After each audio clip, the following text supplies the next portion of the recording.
Robert Jenrick is sacked from the shadow cabinet and accused of plotting to defect. The Conservative leader didn't say which party her former shadow Justice Secretary was planning to switch to as she announced the move. I was very sorry to be presented with clear, irrefutable evidence, not just that he was preparing to defect, but he was planning to do so in the most damaging way possible. Good day, everyone. Grab a firm hold of your morning tea and perhaps a smelling salt, because Westminster has just experienced a political earthquake that makes a standard cabinet reshuffle look like a minor disagreement over the office biscuit tin. We have just witnessed a defection so dramatic, so high stakes and so utterly ruthless that it has left the Conservative Party reeling and the Labour government looking over their shoulders. Robert Jenrick, the man who was once the blue-eyed boy of the Tory right, has not just jumped ship, he has set the ship on fire, saluted the captain and paddled away to join Nigel Farage's Reform UK. And the best part, he did not go quietly. In a live television appearance that will be studied by political spin doctors for decades, Jenrick took an absolute flamethrower to Sir Keir Starmer's leadership. It was not just a critique, it was a clinical, high-definition dismantling of the Labour project. Quick favour, if you are loving this high-octane breakdown of our political misery, hit that subscribe button and click the notifications bell icon. Over 92% of viewers have not yet, which is a statistic more depressing than a rainy Tuesday in a redundant coal town. It is free, it takes a second, and it means the world to us here at the British Report. Thanks if you did. Now back to the show. Let us begin with the sheer, unadulterated theatre of how this transpired. Yesterday started like any other day for a shadow Justice Secretary, or so we thought. But behind the scenes, Kemi Badenoch, the Conservative leader who defeated Jenrick in the leadership contest back in November 2024, had been playing detective. She claims she had irrefutable evidence that Jenrick was plotting in secret to defect to Reform UK in a way designed to be as damaging as possible to the Tories. Imagine the scene: a printed copy of a resignation speech allegedly left lying around like something out of a particularly clumsy episode of The Thick of It. Badenoch did not wait for the inevitable. She went for the preemptive strike. She sacked him, removed the whip and suspended his membership before he could even put his coat on.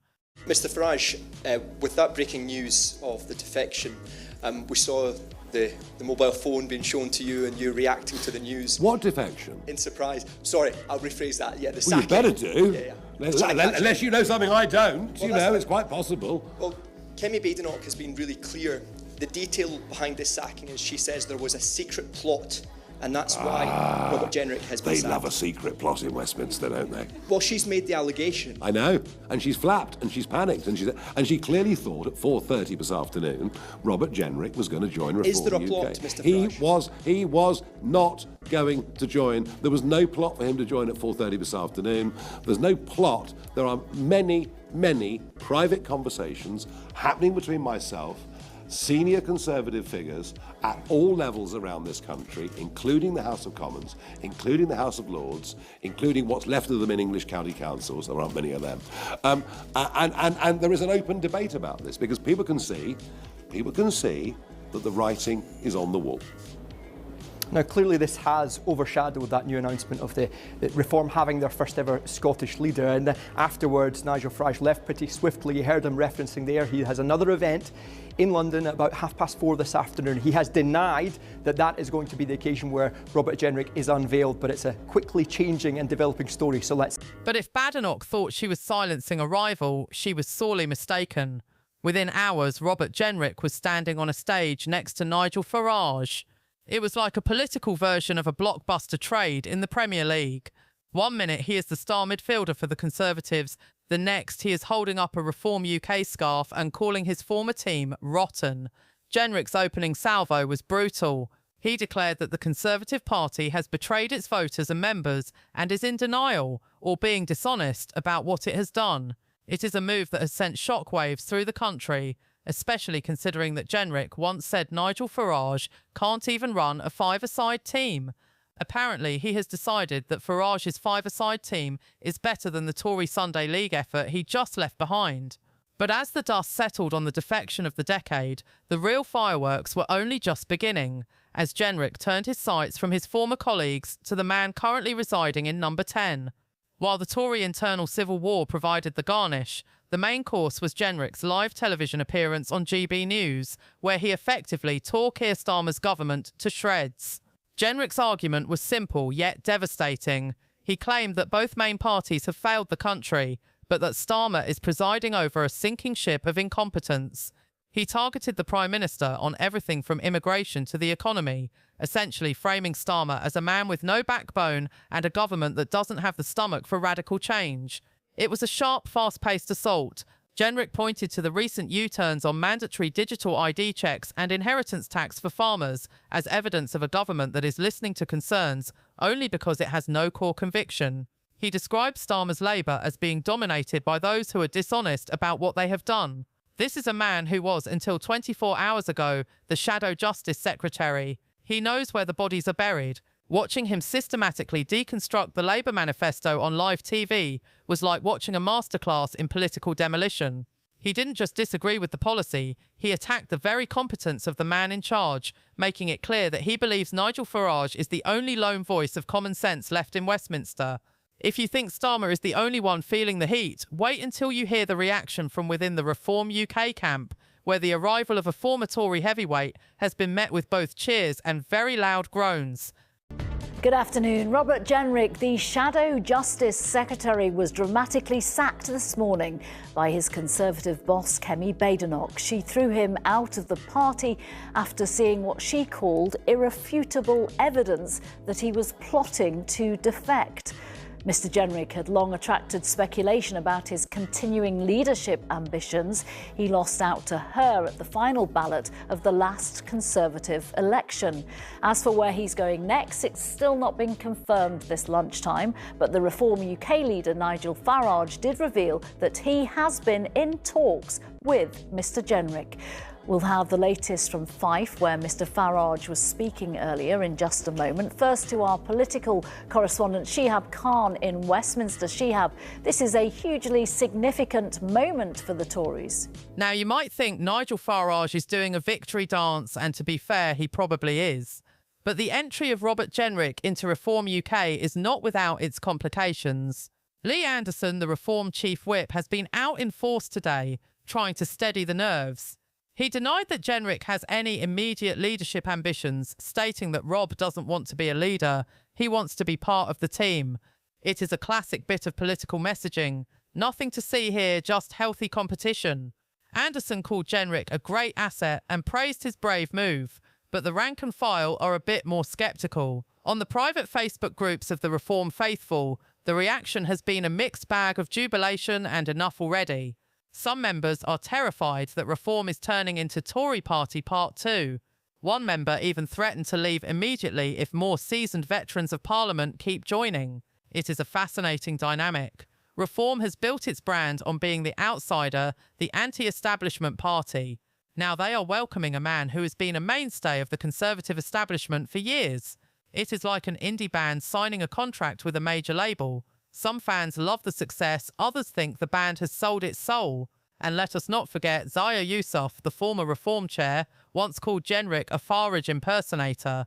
It is going to be a very crowded, very awkward five-a-side team. While Reform tries to figure out their new seating chart, the Conservatives are desperately trying to paint this as a good day for the party, with Nick Timothy leading the charge of the Loyalists. I was very sorry to be presented with clear, irrefutable evidence, not just that he was preparing to defect, but he was planning to do so in the most damaging way possible to the Conservative Party and his shadow cabinet colleagues.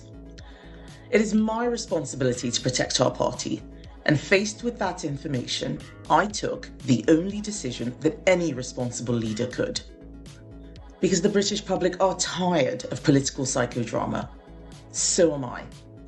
They saw too much of it in the last government, they're seeing too much of it in this government. I will not repeat those mistakes.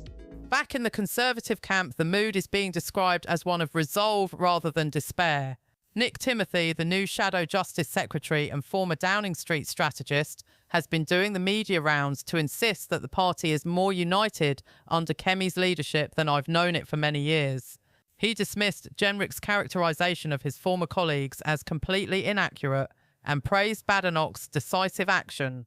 The Tory message is clear. They are glad to see the bad people leaving. Badenoch is currently on a tour of Scotland, attempting to look like a leader who is unbothered by the chaos behind her. She quipped to the press, "Rob's not my problem anymore, he's Nigel's problem." It is a bold, high-energy attempt to flip the script.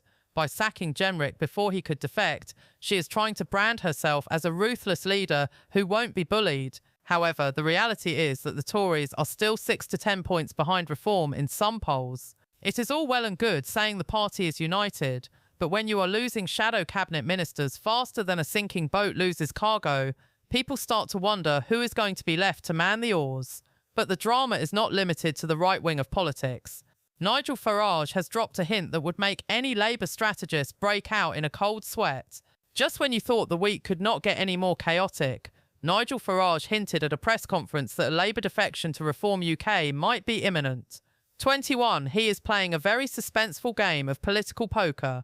Pat McFadden, the Work and Pensions Secretary, has been forced to respond, insisting he is not worried. McFadden branded Reform a right-wing project that doesn't believe in the NHS and parrots Vladimir Putin's lines on foreign affairs. It is the classic Labour counter-offensive, brand the enemy as dangerous radicals. But the what-if is hanging in the air. If a Labour MP actually jumps ship to Reform, the narrative changes from a Tory civil war to a national realignment.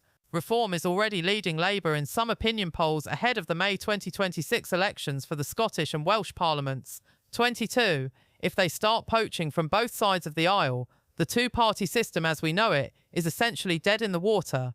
Jenrick's move has opened the floodgates, and now everyone is watching to see who else has the stomach for radical change or just wants a seat on the newest, loudest boat in the harbour.